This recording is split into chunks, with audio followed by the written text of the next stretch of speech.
পাবনায় মসজিদ মাদ্রাসায় দেয়ার নামে ইছামতি নদীর মাটি হরি লুটে মেতেছে প্রভাবশালীরা। প্রকাশ্যে এমন কর্মকাণ্ডের প্রতিবাদে একাধিকবার সংবাদ সম্মেলন ও মানববন্ধনের পরও থামেনি চক্রটি। প্রশাসনের নীরবতায় ক্ষুব্ধ স্থানীয়রা, তবে ব্যবস্থা নেওয়ার আশ্বাস পানি উন্নয়ন বোর্ডের।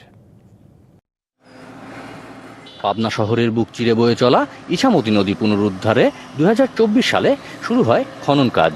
নদীর দুই পারে স্তূপ করে রাখা মাটি টেন্ডারের মাধ্যমে বিক্রি করে সরকার। এছাড়া কিছু মাটি বরাদ্দ দেওয়া হয় সরকারি ও ধর্মীয় প্রতিষ্ঠানের নামে। সেখানেই নজর পড়েছে প্রভাবশালী চক্রের। এ সুযোগকে কাজে লাগিয়ে নদীপাড়ের বেশ কয়েকটি এলাকা থেকে মসজিদ মাদ্রাসায় বিনামূল্যে মাটি দেওয়ার নামে বিক্রি করছে চক্রটি। এতে বিপুল রাজস্ব হারাচ্ছে সরকার। একাধিকবার সংবাদ সম্মেলন ও মানববন্ধনের পরও চক্রটির বিষয়ে নীরব প্রশাসন। 10 টাকা নিয়ে দেশে মাদ্রাসা মসজিদে 2 টাকা, আর 7 টাকাই 8 টাকাই চলে যাচ্ছে বাইরে। শিয়া বাটার ও ভিটামিনে সমৃদ্ধ লিলি বিউটি সোপ, তারুণ্যময় উজ্জ্বল ত্বকের জন্য।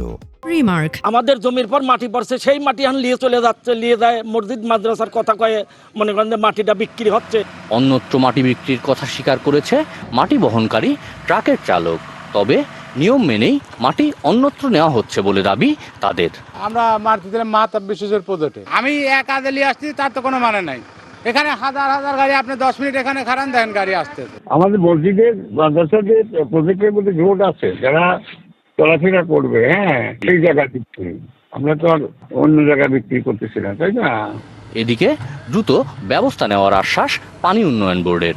জনস্বার্থমূলক কাজের জন্য যে আমরা এটা দিয়েছি, সেই কাজেই এটা ব্যবহৃত হবে। অন্য জায়গায় কেউ যদি এটা নিতে চায় এবং এটা যদি সেকেন্ড টাইম ডিভিটেশন হয়, সেই অনুমোদনটাই আমরা বাতিল করে দেব।